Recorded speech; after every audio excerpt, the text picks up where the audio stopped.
अध्याय 147 आंसू और थूथन के लिए सामान सहन।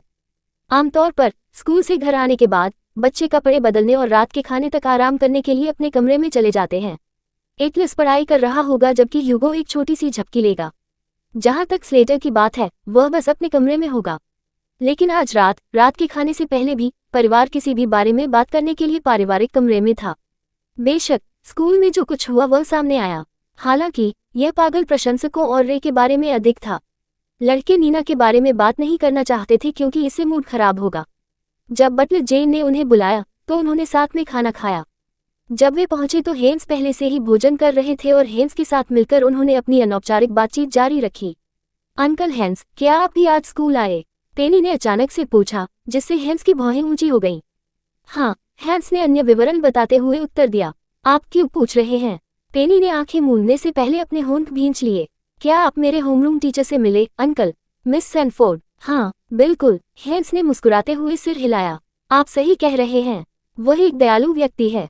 पेनी ने हेन्स की अभिव्यक्ति देखी और गुप्त रूप से निराशा में पड़ गई। उसके चाचा मिस सैनफोर्ड के बारे में ऐसे कैसे बात कर सकते थे मानो उन्हें उनकी सुंदरता या चरित्र की कोई सराहना ही नहीं थी।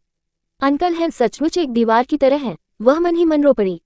मैंने सोचा कि अगर वह मिस सैनफोर्ड से मिले तो वह उसे चकित कर देगी। मैं नहीं चाहता कि वह बूढ़ा कुंवारा बने। पेनी के दिमाग के अंदर क्या चल रहा था इस बात से अनजान हेन्स ने अपना सिर थोड़ा बगल की ओर झुका लिया। आप पेनी से क्यों पूछ रहे हैं? चिंता मत करो, मैंने उसे पहले ही बता दिया था कि अगली बार जब उसने कुछ गुंडों को बिना कोई कार्रवाई किए जाने दिया तो उसे स्कूल छोड़ना होगा। उद्धरण चिन्ह ... उद्धरण चिन्ह। पेनी ने निराशा में हौंफते हुए आंखें चौड़ी कर ली।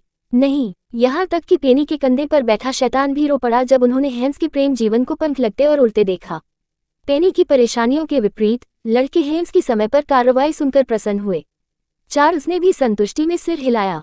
हेन्स, मिस सैनफोर्ड ने पेनी को न्याय दिलाने की पूरी कोशिश की, उसने मिस सैनफोर्ड की दुविधा को समझते हुए व्यक्त किया। प्रधानाध्यापक ने हमें पहले ही नोटिस दे दिया है। हम देखेंगे कि क्या वे स्कूल में इस बदमाशी को रोकेंगे, क्योंकि यदि नहीं। सौम्या एलिसन ने पहली बार तेज दिखाया। अगर हेडमास्टर घुटनों के बल बैठकर माफी भी मांग ले तो भी मैं उन्हें माफ नहीं करूंगा। पेनी ने एक असहाय भरी और मानसिक रूप से अपना सिर हिलाया। वह जानती थी कि उसका परिवार बस उसकी रक्षा करने की कोशिश कर रहा था, लेकिन इसने हेन्स का प्रेम जीवन भी छीन लिया। दिन जारी रहा और पेनी ने गुप्त रूप से अपने टूटे हुए दिल को ठीक किया, ये सोचने की कोशिश की कि वह हेन्स और मिस सैनफोर्ड को कैसे स्थापित कर सकती है। बस एक आखिरी कोशिश, उसने खुद से कहा। यदि यह काम नहीं करता तो वह कड़ी मेहनत करती और अपने चाचा के लिए अधिक उपयुक्त भावी पत्नी ढूंढती। तारांकन तारांकन तारांकन तारांकन तारांकन। रात के खाने के बाद पेनी यह कहकर अपने कमरे में चली गई कि उसे कुछ घरेलू काम करना था। इससे पहले कि उसके भाई कुछ कह पाते वही कहकर चली गई कि वह 1 घंटे में लाइब्रेरी आएगी। जब वह अपने कमरे में पहुंची तो पेनी कुछ विस्तृत योजना बनाने के लिए उसके अध्ययन डेस्क के सामने बैठ गई। हेन्स को मिस सैनफोर्ड के अस्तित्व के बारे में संक्षेप में बताने की योजना पर्याप्त नहीं थी, इसलिए पेनी ने स्कूल वर्ष समाप्त होने से पहले निम्नलिखित सभी घटनाओं को तुरंत लिख लिया जिनकी स्कूल को उम्मीद थी। जबकि पेनी दृढ़ थी और पागलों की तरह अपनी नोटबुक में लिख रही थी, अचानक एक दस्तक सुनाई दी। वह इतनी केंद्रित थी कि उसे तब तक इसका ध्यान नहीं आया जब तक कि उसके कानों तक कोई आवाज नहीं पहुंची। पेनी रुकी और अपना सिर घुमाया, तभी दरवाजे पर स्लेटर को देखा। स्लेटर ने अपने कमरे के चारों ओर सावधानी से देखा, मानो सोच रही हो कि उसके पालतू जानवर कहाँ हैं। बटलर जेन उन्हें रात की सैर के लिए बाहर ले गई, उसने समझाया और अपने निचले हिस्से को दरवाजे की ओर कर दिया। तीसरा भाई, तुम यहाँ क्या कर रहे हो? मैंने कहा कि हम लगभग 45 मिनट में अपना अध्ययन सत्र शुरू करेंगे। मुझे पता है। स्लेटर अजीब तरह से उसके कमरे में आए और उसके बिस्तर की ओर बढ़ी और किनारे पर बैठ गई। मुझे बस बात करने के लिए किसी की जरूरत है। उसने अपना सिर एक तरफ झुका लिया, उसे यह उम्मीद नहीं थी कि वह जिससे बात करने जाएगा वह वही होगी। मैं क्यों? क्योंकि केवल तुम ही हो जो मेरी स्थिति के बारे में जानते हो। स्लेटर ने भौहें सिकोड़ ली। मैं उस बारे में बात करना चाहता हूँ। ओह, पेनी थोड़ा अचंभित थी, यह मानकर कि स्लेटर स्वयं निर्णय लेने का प्रयास करेगा। उसे उम्मीद नहीं थी कि वह उसके भाइयों के पास आएगा, उसके लिए तो दूर की बात है। खैर, स्लेटर के पास उससे छिपाने के लिए कुछ भी नहीं था। पेनी ने अपनी नोटबुक बंद की और कुर्सी से कूद पड़ी। इसके बाद वह बिस्तर पर स्लेटर के पास बैठ गई। आपके दिमाग में क्या है? उसने पूछा। क्या आप भी आगे आना चाहते हैं? वर्तमान में प्रधानाध्यापक का कार्यालय बदमाशी के सभी पीड़ितों को आगे आने के लिए आमंत्रित कर रहा है। उसने कुछ लोगों को आगे आते हुए सुना। निष्पक्ष होने के लिए लिली गिन्नी से भी आग्रह कर रही थी कि वह हेडमास्टर को पेट्रिसिया के अत्याचार के तहत अपनी पीड़ाओं के बारे में बताए। दुर्भाग्य से गिन्नी ऐसा नहीं चाहती थी। हालांकि उसका बहाना इसलिए नहीं था कि वह पेट्रिसिया से डरती थी, बल्कि इसलिए क्योंकि पेट्रिसिया को पहले ही सजा मिल रही थी और गिन्नी बस अपने दोस्तों के साथ इससे आगे बढ़ना चाहती थी। मुझे नहीं पता, वह फुसफुसाया और नीचे देखा। मेरा एक हिस्सा आगे बढ़ने का साहस चाहता है, लेकिन मेरा दूसरा हिस्सा मुझे रोकता है। क्यों? पेनी ने उत्सुकता से पूछा। क्या तुम्हें डर है कि अगर तुम आगे आओगी तो कीट तुम्हें और अधिक परेशान करेगा? ईमानदार रहना। स्लेटर ने धीरे से अपना सिर उठाया और असहाय होकर मुस्कुराते हुए उसकी ओर देखा। मैं उससे नहीं डरता, कम से कम वह जो करेगा उससे मुझे अब डर नहीं लगता। तो फिर आप अनिच्छुक क्यों हैं? क्योंकि अगर मैं ऐसा करता हूँ तो यह माँ और पिताजी और हमारे भाइयों को भी तोड़ सकता है। उसकी आंखों में आंसू की एक पतली परत चमक उठी। आपने देखा कि उन्होंने कैसे प्रतिक्रिया व्यक्त की। अब सब ठीक है, एक तरह से आपको नुकसान नहीं पहुंचाया गया क्योंकि आप अपनी सुरक्षा स्वयं कर सकते थे। लेकिन अगर उन्हें पता चला कि मुझे बिना किसी को बताए हर रात कपड़े धोने पड़ते हैं, तो मुझे डर है कि इससे वे टूट जाएंगे। उसका कारण सुनकर पेनी को अब समझ नहीं आया कि उसे क्या बताए। आगे आना बहादुरी थी और उसने सोचा कि अगर स्लेटर को समस्या का सामना करना पड़ेगा तो वह इससे आगे बढ़ जाएगा। लेकिन अब उसका तर्क सुनकर उसे पता चला कि यह एक वैध मुद्दा था। यह आप पर निर्भर है, उसने कहा। मुझे नहीं पता कि तुम्हें क्या कहना चाहिए, लेकिन क्या मैं उन्हें उनकी रक्षा के लिए नहीं कह रहा था या उन लोगों की रक्षा करना जिन्होंने आपको चोट पहुंचाई? इसके अलावा मुझे नहीं लगता कि आप उस बिंदु पर हैं जहां आपको हमारे माता पिता की रक्षा करनी चाहिए। वह बात करने वालों में से नहीं थी, लेकिन पेनी ने पूरी जिंदगी अपने माता पिता को मजाक के बारे में नहीं बताया था। स्लेटर केवल उसे घूरता रहा और आह भरता रहा। मुझे नहीं पता, इसके बारे में सोचो। पेनी मुस्कुराए और उसकी पीठ थपथपाई। आपका निर्णय जो भी हो, मुझे आपका समर्थन प्राप्त है। उसकी टिप्पणी पर उसका दिल गर्म हो गया और पेनी की उम्मीद के बिना स्लेटर अचानक रो पड़ा और उसे एक टैडी बियर की तरह अपने आलिंगन में खींच लिया। पेनी, हो, आप इतनी मार्मिक बात क्यों कहेंगे? वह रोया और उसे एक गुड़िया की तरह पकड़ लिया। हु, तुम इतने नर्म क्यों हो? पेनी का चेहरा खाली था और इससे पहले कि उसे पता चलता, वह स्लेटर के आंसुओं और थूथन के कारण भरवा भालू बन गई थी। अध्याय 148, पिशाच ऊर्जा। कॉटेज हाउस होल्ड के विपरीत, जब नीना घर आए तो घर में माहौल शांत था।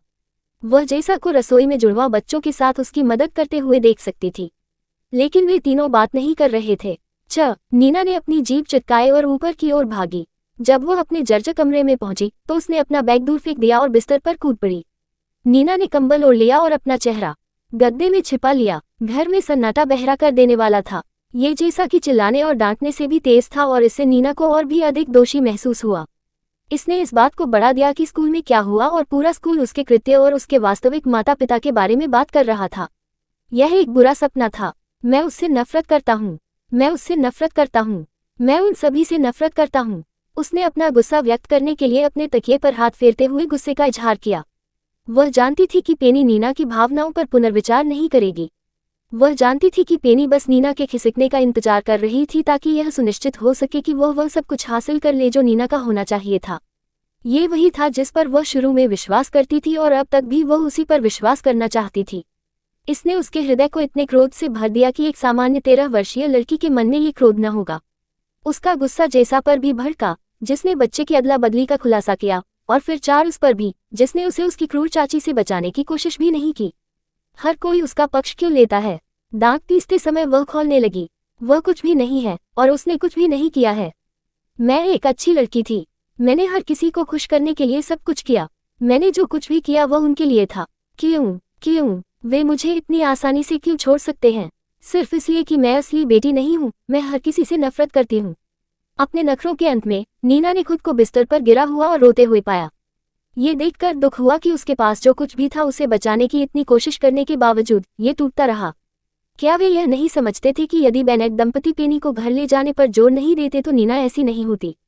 वह पहले से ही उनके पास थी। उनकी असली बेटी को क्यों ले? ऐसा नहीं था कि पेनी पहले घर जाना चाहती थी। इसके अलावा क्या नीना ही एकमात्र ऐसी व्यक्ति थी जो पेनी की घर आने की स्वीकृति को जैसा द्वारा योजनाबद्ध योजना के रूप में देख सकती थी, जैसा पैसे मांगने के लिए पेनी को बेनेट मैंशन भेज सकती थी? हो सकता है कि उसकी चाची ने नीना को कॉटेज हाउस होल्ड में लाने पर जोर दिया हो ताकि कोई उनकी बुरी योजना को खराब न कर सके। नीना हताश होकर अपने आंसू पोंछते हुए उठ बैठी। भविष्य में तुम्हें मेरे स्थान पर उसे चुनने पर पछतावा होगा, उसने बुदबुदाया। उसी समय उसने दरवाजे पर दस्तक सुनी। नीना, रात का खाना तैयार है, अब नीचे आओ ताकि हम एक साथ खाना खा सकें। बाहर वाला व्यक्ति यूरी था। हर किसी को फिर से इंतजार मत कराओ। अनिच्छा से अपने पैर बाहर निकालने से पहले नीना ने खंजर से दरवाजे की ओर देखा। उसके दिल में बढ़ती नफरत के बावजूद वह जैसा से डरती थी। जैसा ने उसे सबके सामने थप्पड़ मारा, इसलिए जब कोई नहीं देख रहा हो तो वह और भी बुरा कर सकती थी। यही विचार मन में लेकर नीना ने दरवाजा खोला। यूरी अभी भी बाहर था। यूरी सौहार्दपूर्ण ढंग से मुस्कुराया। चलो नीना, टीच। नीना ने अपनी आंखें घुमाई और उसके पीछे पीछे नीचे चली गई। जब वे छोटे भोजन कक्ष में पहुंचे तो हर कोई पहले से ही अपने स्थान पर बैठा हुआ था। नीना और यूरी अपनी अपनी सीटों पर बैठ गए। केवल वही शब्द सुने गए जब जैसा ने कहा, चलो खाना खाते हैं। इससे पहले की खामोशी की एक और लहर आ गई। नीना ने अनिच्छा से खाना अपने मुंह में डाला और मेज पर बैठे सभी लोगों की ओर देखा। वे बात नहीं कर रहे थे, लेकिन वह महसूस कर सकती थी कि वे पहले से ही जानते थे और उसे आंक रहे थे। मैंने यह नहीं किया, ठीक है, नीना दबे हुए गुस्से से बोली। उसने देखा कि सभी लोग उसकी ओर आंखें उठा रहे थे। आपको ये दिखावा करने की जरूरत नहीं है कि आप यह नहीं कहना चाहते थे, लेकिन मैंने ऐसा नहीं किया। यह आप पर निर्भर करता है कि आप मुझ पर विश्वास करते हैं या नहीं। आखिरकार आप इस घर में मेरे अपने मांस और खून के बजाय एक बाहरी व्यक्ति को रखना पसंद करेंगे। नीना, तुम किस बारे में बात कर रही हो? युगी ने बुदबुदाया, केवल अपने चचेरे भाई से प्रतिक्रिया पाने के लिए। दिखावा मत करो। मुझे पता था कि तुम सब यहाँ मुझे आंक रहे हो और मैं जो कुछ भी करूंगा वह सही नहीं होगा। नीना ने अहंकारपूर्वक खुद को ऊपर धकेला। मेरा पेट भर चुका है। इतना कहकर वह बिना पीछे देखे बाहर चली गई। मेज के चारों ओर मौजूद लोग केवल उसकी खूबसूरत आकृति को सीढ़ियों से ऊपर भागते हुए देख सकते थे। जुड़वा बच्चों ने भौहें चढ़ा दी क्योंकि नीना ने एक बार फिर अपना खाना पूरा नहीं किया। अब तक भी नीना को यह पता नहीं चला था कि यहाँ कभी खाना बर्बाद नहीं किया जाता। उनकी माँ पहले से ही उनके प्रति उदार थी, लेकिन ये बहुत शर्मनाक था कि नीना अपना सबक नहीं सीख रही थी। माँ, आप उस बच्ची को वह सब कुछ क्यों करने दे रही हैं जो वह चाहती है? युगी ने निराशा व्यक्त की। अब मैं सचमुच उससे नफरत करने लगा हूँ। पहले उसने हमें किसान कहा और अब वह इस परिवार के संसाधनों और आशीर्वाद को बर्बाद करती रहती है। यूरी भी अप्रसन्न थी, लेकिन उसके जुड़वा भाई ने जो कुछ भी कहा उससे उसकी निराशा पहले ही व्यक्त हो गई थी। प्रिय, अब उसके साथ क्या हो रहा है? जैसा कि पति ने पूछताछ की। यह अब वास्तव में यातना है। मैं घर आता हूँ और पूरे दिन के काम के बाद बस आराम करना चाहता हूँ, लेकिन वह लड़की, हे भगवान! उसने अपनी नाक पर चुटकी काटी क्योंकि उसे महसूस हुआ कि उसका रक्तचाप फिर से बढ़ गया है। पूरा परिवार इस बात से अनजान था कि नीना पर फिर क्या बीत रही है। वे शांत थी क्योंकि वे सभी स्कूल और काम से थक गए थे। वे बस एक शांतिपूर्ण रात्रिभोज चाहते थे, लेकिन वे नीना को आमंत्रित नहीं कर सके।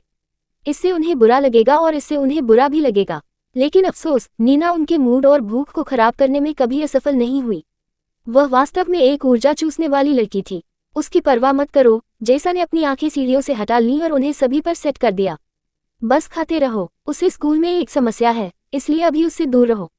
उसे अभी भी बहुत कुछ सीखना है और मैं उसे धीरे धीरे लेकिन लगातार सीधा कर दूंगा। बस डटे रहो। जुड़वा बच्चे और उसका पति जोर से आहें भर रहे थे, लेकिन चूंकि जैसा इस घर की बॉस थी, इसलिए वे केवल सुन सकते थे। वे बस आश्चर्य करते हैं कि नीना के बदलने तक उन्हें कितने वर्षों तक लगे रहना पड़ेगा।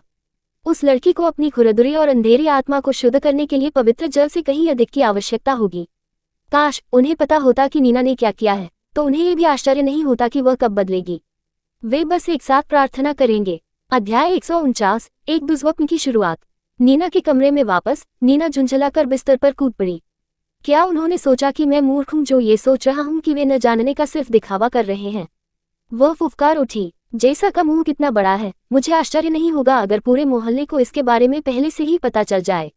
उसने एक बार फिर अपनी जीभ चटकाए और बिस्तर से उछलकर आगे पीछे होने लगी। उसने सोचा कि अब क्या करना चाहिए, ये जानते हुए कि वह भी हार नहीं मान सकती। उसके बारे में फैल रही सभी अफवाहों और पेट्रिसिया के अब एक दुश्मन होने के कारण नीना को कुछ सोचना पड़ा। मन में यही विचार लेकर नीना अपना फोन लेने के लिए अपना बैग उठाने चली गई। जैसे ही उसने ऐसा किया, उसने अपना बटुआ पकड़ लिया। नीना अपना भत्ता अपने परिवहन और बाहर की कुछ फैंसी खाद्य पदार्थों पर खर्च कर रही थी। उसे इस घर में खाना पसंद नहीं था और उसका स्वाद सुविधा स्टोर के खाद्य पदार्थों के लिए बहुत महंगा था।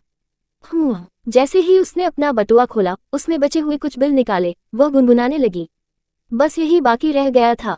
वह अपने बटुए में पैसे गिन रही थी और फिर उस तारीख के बारे में सोच रही थी जब उसे उसका भत्ता मिलेगा, लेकिन ये पैसा पर्याप्त नहीं था। उसने भौहें सिकोड़ लीं। मेरे माता पिता मुझे सेवा क्यों नहीं दे सकते? वह निराशा में फुसफुसाए, ये सोचकर कि अगर बेनेट दंपत्ति ने उसे स्कूल सेवा देने की पेशकश की तो उसे अपने भत्ते का उपयोग नहीं करना पड़ेगा। अब मैं क्या करूं? वह ये सोचकर आश्चर्यचकित हो गई कि भले ही उसने बाहर खाना बंद कर दिया हो, फिर भी उसका शेष भत्ता नहीं बचेगा। नीना ने सहजता से अपना फोन उठाया और पुरानी श्रीमती रोसवाल का नंबर खोजा। उसने फोन अपने कान के सामने रखा और उसके बजने का इंतजार करने लगी, लेकिन अफसोस कॉल ही नहीं लगी। काम नहीं कर रहा। वह बुदबुदाए और फिर एक बार फिर कॉल करने की कोशिश की। संचालिका अभी भी वही थी जिसे उसने सुना था। जैसे ही उसने अपने फोन की ओर देखा तो उसके चेहरे पर कड़वाहट फैल गई। क्या अब वह भी मुझे छोड़ रही है? क्या पेनी ने उसे पहले ही जहर दे दिया था? उसने गुस्से से अपने दांत भींच लिए, यह मानते हुए कि पेनी पहले से ही बड़ों का पक्ष लेने की कोशिश कर रही थी। नीना को कम ही पता था, या यूं कहे कि वह भूल गई थी कि वह बूढ़ी श्रीमती थिरोसवाल की आज उड़ान थी। उसकी दादी ने पहले ही उसे इसके बारे में बता दिया था, लेकिन नीना उसकी सहानुभूति पाने में इतनी व्यस्त थी कि उसे सहानुभूति नहीं मिली। नहीं, मुझे नहीं लगता कि पेनी ये सभी काम एक साथ कर सकती है। नीना ने अपना सिर हिलाया और खुद से कहा कि अभी निष्कर्ष पर नहीं पहुंचना चाहिए। मेरा भत्ता अभी भी कुछ दिनों के लिए पर्याप्त हो सकता है। जैसे ही उसने धीरे से अपनी आंखें दरवाजे की ओर उठाईं, वह पीछे छूट गई। बिना कुछ कहे नीना ने ध्यान से दरवाजा खोला और अपने सामने वाले कमरे पर नजर डाली। अधिक विशेष रूप से यूरी का शयन कक्ष। हाँ, जब उसके मन में एक बुरा विचार आया तो नीना ने झुंझलाकर तुरंत दरवाजा बंद कर लिया। नहीं, मैं चोर नहीं हूँ। वह लड़की मेरी श्रेणी में भी नहीं है। मुझे पैसे मांगने की जरूरत नहीं है। मैं उसके जैसा भिखारी नहीं हूँ। पैसा पहले कभी भी नीना की चिंताओं में से एक नहीं था। उसके लिए सब कुछ उपलब्ध कराया गया था और उसका भत्ता अधिकतर उसे विकल्प देने के लिए था यदि वह कुछ और खरीदना चाहती थी। यह अपने लिए कुछ अच्छी चीज खरीदने के लिए महज पैसा था, लेकिन यह उसके लिए कभी जरूरत नहीं थी। हे भगवान! उसने झुंझलाहट में अपने बाल घुमाए और अपनी दादी को बुलाने के लिए वापस शयनकक्ष की ओर चली गई। नतीजा अब भी वही था। ओह! उसका गुस्सा चरम पर पहुंच गया। नीना ने एक बार फिर अपना गुस्सा बिस्तर पर उतारा, अपना चेहरा छिपाकर जोर से चीखने लगी। इसे दबाने पर भी यूरी और योगी, जो पहले से ही ऊपर आ चुके थे, दबी हुई चीखें सुन सकते थे। वह पागल है। योगी ने अपना सिर हिलाया और अपनी जीभ चिटकाई। क्या बढ़िया काम है। इस घर में हमारे लिए एक शगुन था। यूरी ने आह भरी। बस उसे रहने दो। माँ ने कहा कि वह अपने स्कूल में बहुत कुछ कर रही है। मुझे आशा है कि वह पेनी को प्रभावित नहीं कर रही है। यूरी ने आश्वस्त किया, अगर माँ ऐसा करेगी तो सबसे पहले गुस्सा होगी। योगी ने बस अपनी बहन की ओर देखा और अपना सिर हिला दिया। इसके बाद जुड़वा बच्चे नहाने और आराम करने के लिए अपने अपने कमरे में चले गए। अपनी पवित्रता को बचाने के लिए उन्होंने नीना की अब और परवाह नहीं की। तारांकन, तारांकन, तारांकन। अगले दिन प्रवेश हुआ और जब कॉटेज परिवार शांतिपूर्ण नाश्ता कर रहा था तो वे मदद नहीं कर सके, लेकिन सीढ़ी की ओर देखने लगे जब नीना की आकृति देखी गई। नीना ने उन्हें देखने की जहमत भी नहीं उठाई और वह सीधे स्कूल जाने के लिए बाहर चली गई। क्या पेनी के माता पिता उसे इतना भत्ता देते हैं? योगी ने उत्सुकता से कहा। वह लड़की यहाँ कभी नाश्ता नहीं करती और केवल रात को ही यहाँ खाना खाती है, लेकिन वह हमेशा कहती है कि वह घर आने से पहले ही बाहर खाना खा लेती है। योगी, अब इसकी चिंता मत करो, उसके पिता ने तिरस्कारपूर्वक कहा। वह पहले से ही हर रात के खाने में हमारी भूख को बर्बाद कर देती है। हम उसके बिना भी नाश्ते का आनंद ले सकते हैं। जेसा ने अपने पति पर गुस्सा निकाला। पति, अब जब मैं इसके बारे में सोचती हूँ तो जब से नीना हमारे साथ डिनर पर शामिल होने लगी है तब से आप थोड़े पतले हो गए हैं। मुझे लगता है कि यह बिल्कुल भी बुरा नहीं है। आपका वजन बहुत बढ़ गया है और मुझे लगता है कि अब समय आ गया है कि आप वर्कआउट करने के बारे में सोचें। प्रिय, तुम मेरे प्रति इतने क्रूर क्यों हो? चार्ल्स बेनेट सुंदर है। प्रिय, जेसा ने आग्रह किया, हमें पीछे नहीं हटना चाहिए। हम पैसे के मामले में पहले से ही पीछे जा रहे हैं। हमें कम से कम बेहतर दिखने की कोशिश करनी चाहिए। इसके अलावा आप पहले भी सुंदर थे। माँ, पिताजी अभी भी सुंदर हैं, यूरी चिल्लाया। पिताजी, चिंता मत करो। भले ही पेनी के पिता सुंदर हैं, फिर भी आप एक बेहतर पिता हैं। माँ, आप पिताजी को दोष नहीं दे सकती। आपका खाना बनाना सबसे अच्छा है, योगी ने अपने पिता को सहमति देते हुए कहा। किसी भी अन्य सामान्य नाश्ते की तरह कॉटेज परिवार ने उस शगुन के बिना इस पल का आनंद लिया जिसने हर भोजन के समय को बर्बाद कर दिया।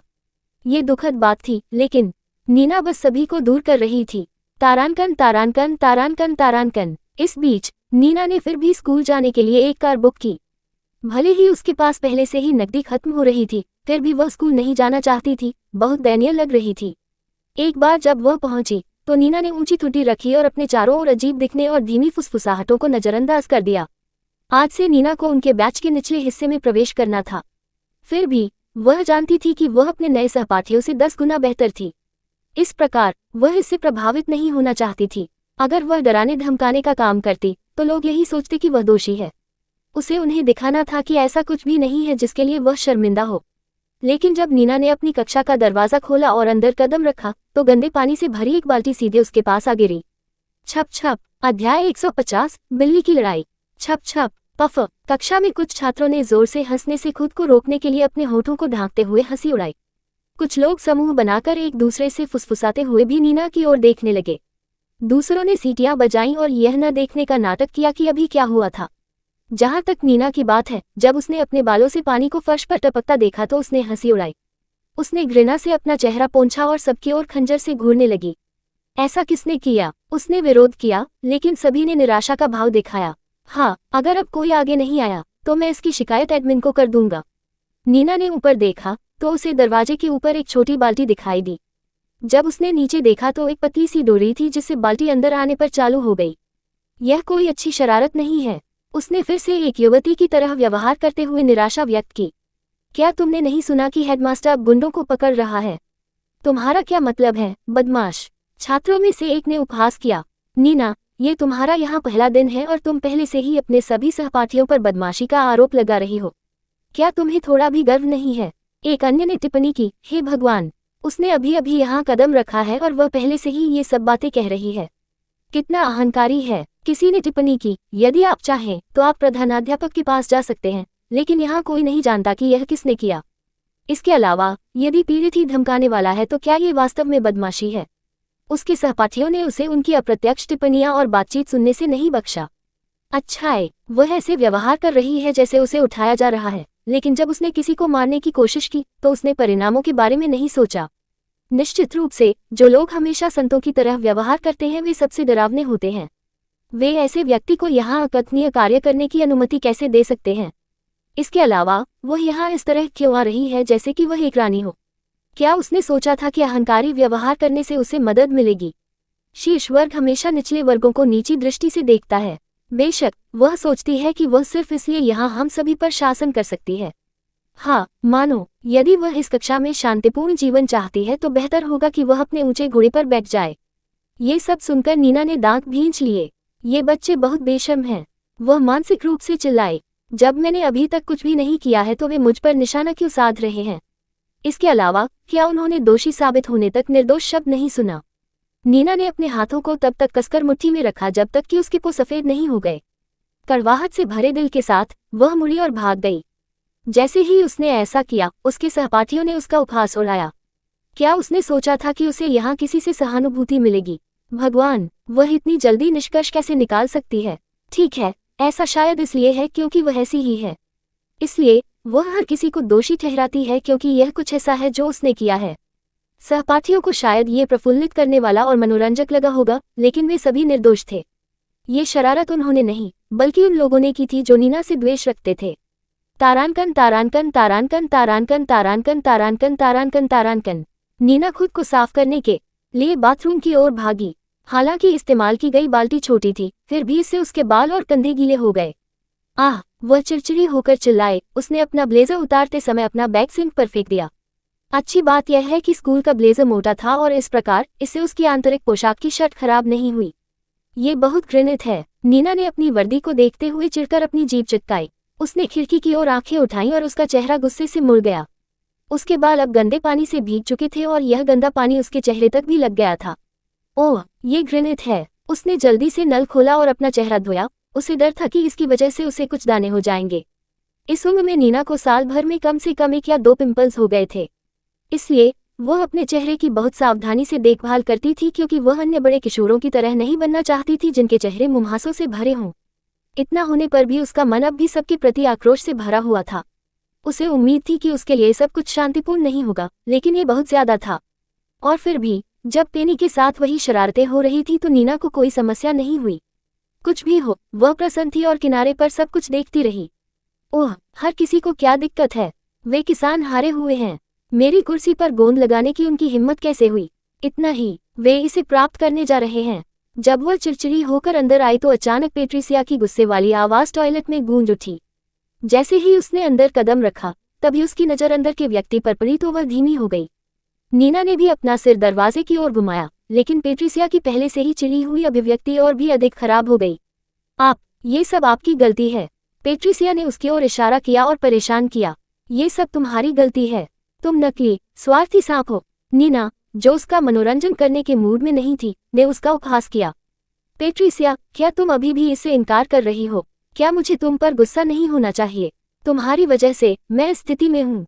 बहुत खूब, पेट्रिसिया ने अवाक होकर उपहास किया। वाह नीना, क्या तुम इतनी बेशर्म हो? हे भगवान, अगर मुझे पता होता कि तुम ऐसे हो तो मैं तुमसे बात भी नहीं करता। जब आप जानते हैं कि मैं इसमें शामिल नहीं हूं तो आपने पहले ही मुझे यहाँ शामिल कर लिया है। नीना, तुम सचमुच हास्यास्पद हो। हाँ, मैं निःशब्द हूँ, सचमुच।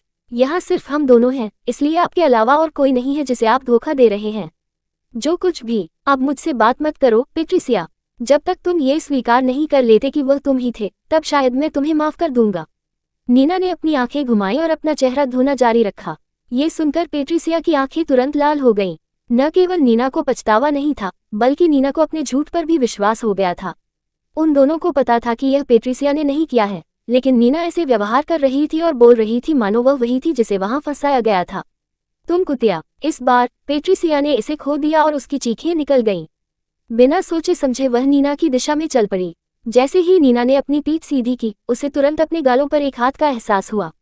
नीना का चेहरा एक तरफ झुका हुआ था, उसकी आंखें गुस्से से चमक रही थी। जब उसने पेट्रिसिया का सामना किया तो दुनिया के प्रति उसका सारा गुस्सा पेंडोरा के बक्से की तरह खुल गया। इससे पहले कि पेट्रिसिया को कुछ पता चले, नीना ने अपना हाथ बढ़ाया और उसके बाल पकड़ लिए। आह, पेट्रिसिया चिल्लाई, लेकिन उसी आक्रोश के साथ वह पीछे नहीं हटी और नीना के बाल भी पकड़ लिए। अध्याय 151 मार्गदर्शन। झूठे सांप, क्या तुम्हें लगता है मैं तुम्हें छोड़ दूंगा? हाँ, मुझसे अपना हाथ हटाओ। नहीं, तुम जाने दो। क्या? पेट्रिसिया और नीना की चीखें टॉयलेट में गूंज उठी क्योंकि उन्होंने एक दूसरे के बाल पकड़ लिए थे। वे आक्रामक रूप से चिल्लाने लगे, एक दूसरे का नाम लेने लगे और अपनी स्थिति के लिए एक दूसरे को दोषी ठहराने लगे। फिर भी उनमें से किसी को भी एहसास नहीं था कि अगर ऐसा नहीं हुआ तो भी उनके पिछले कार्यों के गंभीर परिणाम होंगे। क्या तुम मुझे चोट पहुंचा रहे हो? नीना चिल्लाई। पेट्रिसिया वापस चिल्लाया, तुम सांप का झूठ बोल रहे हो। जैसे ही वे एक दूसरे से लड़े, कुछ छात्र जो शौचालय जाने वाले थे रुक गए। वे अंदर हो रही भीषण लड़ाई से आश्चर्यचकित थे, इससे पहले कि एक ने तुरंत प्रतिक्रिया की और शिक्षक को बुलाया। यहाँ क्या हो रहा है? पेट्रिसिया, नीना। लड़ाई रोकने के लिए शिक्षक के चिल्लाने के बावजूद नीना और पेट्रिसिया ने जाने नहीं दिया। इसके बजाय पेट्रिसिया ने नीना के बाल और भी जोर से खींचे। झूठा, नकली दोस्त, सांप। पेट्रिसिया, तुम मुझे चोट पहुंचा रही हो। नीना चिल्लाए, लेकिन अपनी पहले की उग्रता के बजाय जब उसने शिक्षक की आवाज सुनी तो उसने तुरंत अपना स्वर बदल दिया। आप दोनों। इससे पहले कि वह उन्हें एक दूसरे से अलग करने के लिए आगे बढ़ता, शिक्षक एक बार फिर चिल्लाया। दोनों को अलग करने के लिए शिक्षक और कुछ छात्रों को बहुत ताकत लगानी पड़ी। पेट्रिसिया और नीना के बीच अन्य छात्रों के साथ खड़े होकर शिक्षक ने अपना सिर हिलाया। आप दोनों मार्गदर्शन कार्यालय में अभी।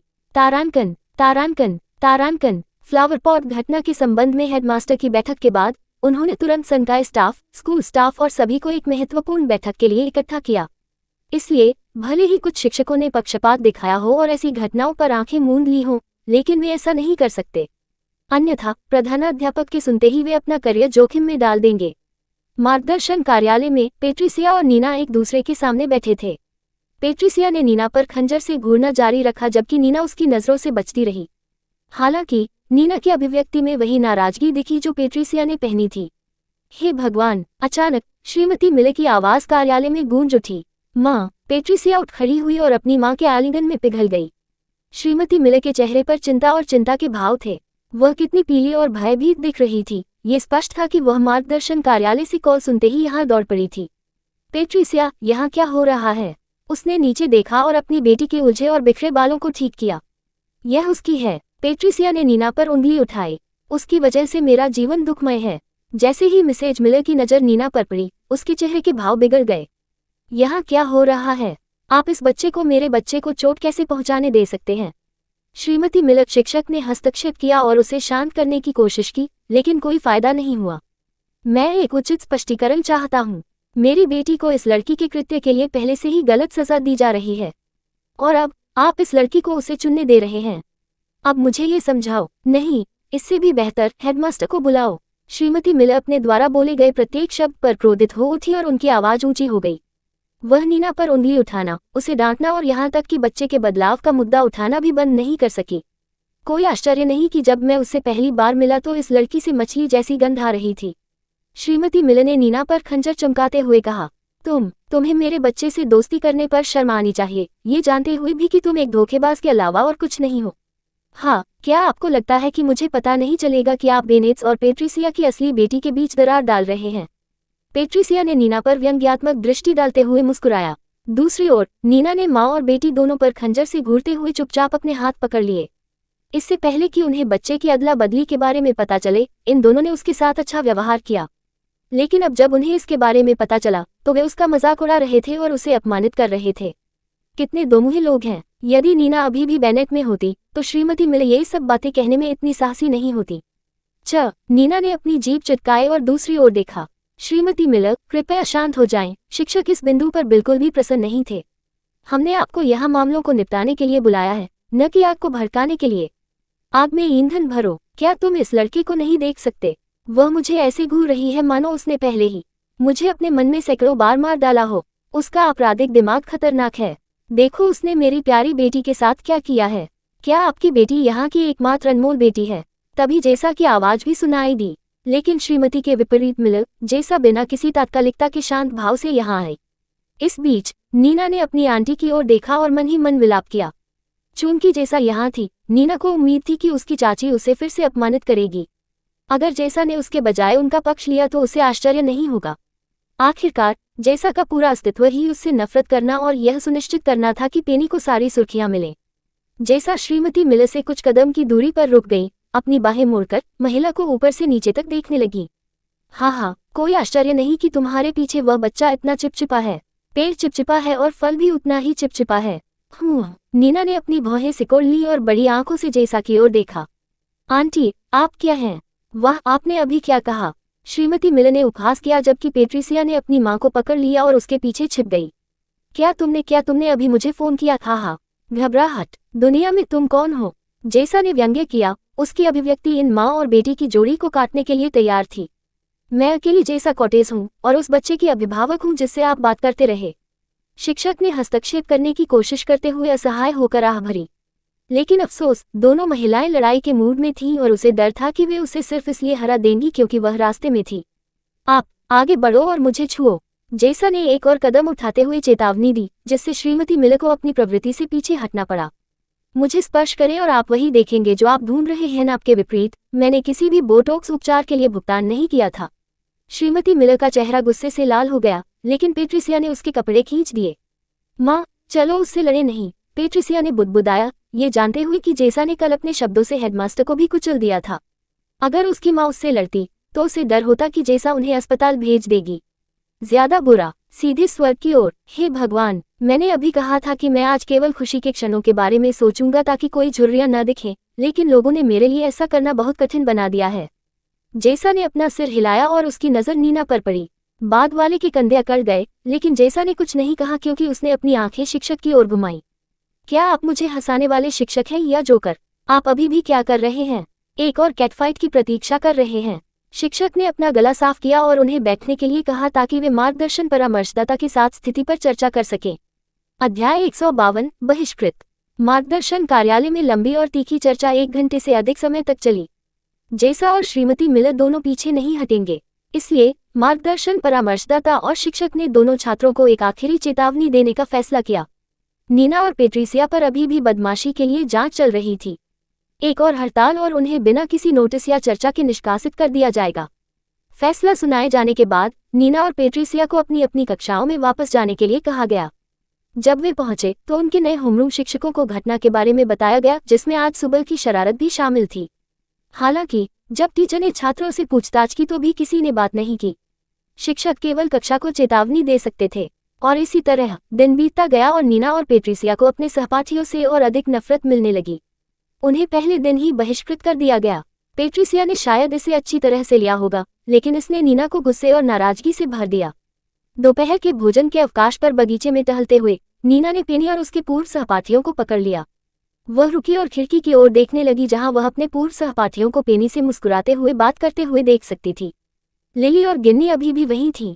वे जो भी बात कर रहे थे उससे सभी हंस पड़े। क्या वे मेरे बारे में बात कर रहे हैं? नीना ने निराशा से सोचा, उपहास किया। मुझे उन सभी से नफरत है। दूर जाने का फैसला करने से पहले उसने उन्हें कड़वाहट से देखा। यदि पेनी नहीं होती तो वह इस स्थिति में नहीं होती।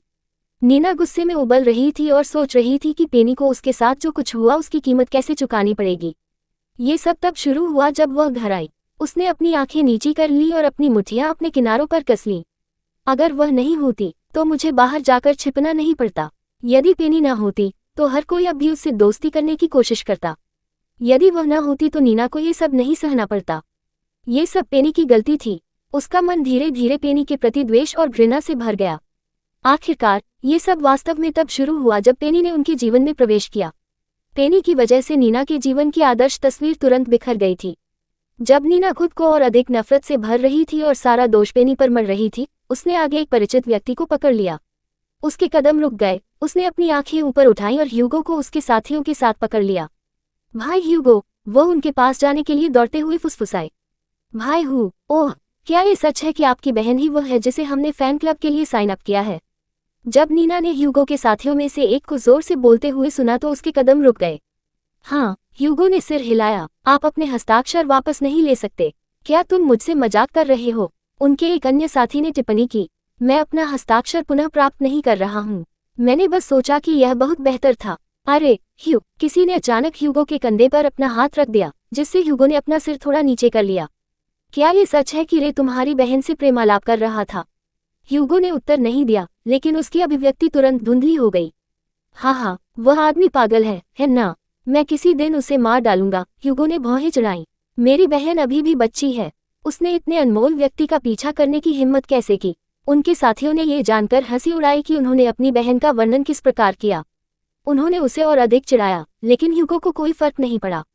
आखिरकार ये सच था कि वह अपनी बहन से बहुत प्यार करता था और पेनी उसके लिए एक अनमोल परिवार थी। जैसे जैसे समूह जिधर जा रहा था उधर बढ़ता रहा, नीना वहीं स्थिर खड़ी रही। उसकी नजरें समूह पर टिकी थी। उनकी तेज आवाजें सुन रही थी जब वे बेनेट की एकमात्र बेटी के बारे में बात कर रहे थे। मुझे उससे नफरत है। दांत पीसते समय उसकी मुट्ठी कांपने लगी। वह हमारे 13 साल के बंधन को ऐसे ही कैसे भूल सकता है? नीना मुड़ गई और बिना कोई दिशा सोचे भाग गई। वह पेनी से नफरत करती थी। वह पेट्रिसिया और उसके पूर्व और नए सहपाठियों से नफरत करती थी। वह अपने भाइयों से नफरत करती थी और उसकी उपेक्षा करने के लिए उसे अपने माता पिता से भी नफरत थी। पेनी का साथ देने और उसे त्यागने के कारण वह उनसे नफरत करती थी। अंत में नीना ने बाकी कक्षा छोड़ दी और लड़की के शौचालय में आत्मदया में डूब गई। तारानकन तारानकन तारानकन तारानकन तारानकन। जब नीना कॉटेज के घर पहुंची तो वह गेट के सामने रुक गई। एक अच्छे मिनट के लिए वह छोटे से घर को घूरते हुए बाहर खड़ी रही। उसके होंठ एक पतली रेखा में खींचे हुए थे, जो यथासंभव चुपचाप आ रहे थे। अंदर कदम रखते ही रसोई में मौजूद लोग उसकी ओर मुड़ गए। उसकी चाची और उसके चचेरे भाइयों ने उसकी ओर देखा, लेकिन कुछ नहीं कहा। मैं रात के खाने के लिए नीचे आऊंगी, नीना ने सीढ़ियों की ओर अपने पैर खींचने से पहले धीरे से कहा। दूसरी मंजिल पर पहुंचने पर उसने अपना बटुआ निकाला और अपना शेष भत्ता चेक किया। ये केवल कल के लिए ही ठीक था और फिर उसे घर चलना था। क्या मुझे स्कूल छोड़ देना चाहिए? उसने सोचा, इससे पहले कि उसकी नज़र यूरी के शयनकक्ष के दरवाजे पर पड़ी। यूरी के कमरे में घुसने ही वाली थी कि कैमरे की याद आने से पहले नीना ने अपने भीतरी निचले होंठ को काटा। कैमरे की ओर पीछे मुड़कर देखते हुए नीना ने उपहास किया। सही, मैं क्या सोच रही हूँ? उसने मानसिक रूप से तिरस्कार किया। मैं पेनी की तरह चोर नहीं हूँ। नीना, अचानक सीढ़ी से यूरी की आवाज सुनाई दी। आप अभी भी अपने कमरे में नहीं आए? TSS, तुम्हें परवाह क्यों है? नीना ने यूरी की ओर पीठ करने से पहले चिढ़कर अपनी जीभ चटकाए और दरवाजा बंद कर दिया। यूरी के होंठ नीचे की ओर झुके हुए थे और नीना के शयनकक्ष की ओर चिंतित होकर देख रहे थे। अगर उसने एक बार भी अच्छा बनने की कोशिश की तो क्या यह उसे मार डालेगा? मुझे बस उसकी चिंता है। उसके होठों से एक और भारी आह निकल गई। यूरी के लिए अगर वह नीना पर कुछ और दया दिखाती तो नीना नर्म हो जाती। जब वे बड़े हो रहे थे तो पेनी ने उन्हें यही सिखाया था। लेकिन अफसोस, नीना ने साबित कर दिया कि यह एक चुनौती थी। जैसे ही यूरी अपने कमरे की ओर गया, जो नीना के ठीक सामने था, वह रुक गई। नीना के कमरे की ओर मुड़कर देखने पर उसकी भौहें तन गईं। क्या वह फिर रो रही है? वह फुसफुसाए, अब उससे कम चिढ़ती थी। वह हमेशा हर दिन रोती है, लेकिन यह उसकी गलती है। यूरी के दिल में गहराई से उसे नीना के लिए खेद महसूस हुआ। हालांकि नीना अपने आसपास के सभी लोगों को दूर धकेलती रही। न केवल कॉटेज परिवार, बल्कि वह परिवार भी जिसने उसका पालन पोषण किया। यूरी वहां बेनेट हवेली में था और ये देखने के लिए पर्याप्त था कि नीना सिर्फ इसलिए छोटी चीजों को बड़ा और कठिन बना रही थी। उसके लिए मुझे अफसोस है। यूरी ने अपना सिर हिलाया, उम्मीद करते हुए कि बहुत देर होने से पहले नीना बदल जाएगी। Subscribe for latest updates and more similar stories.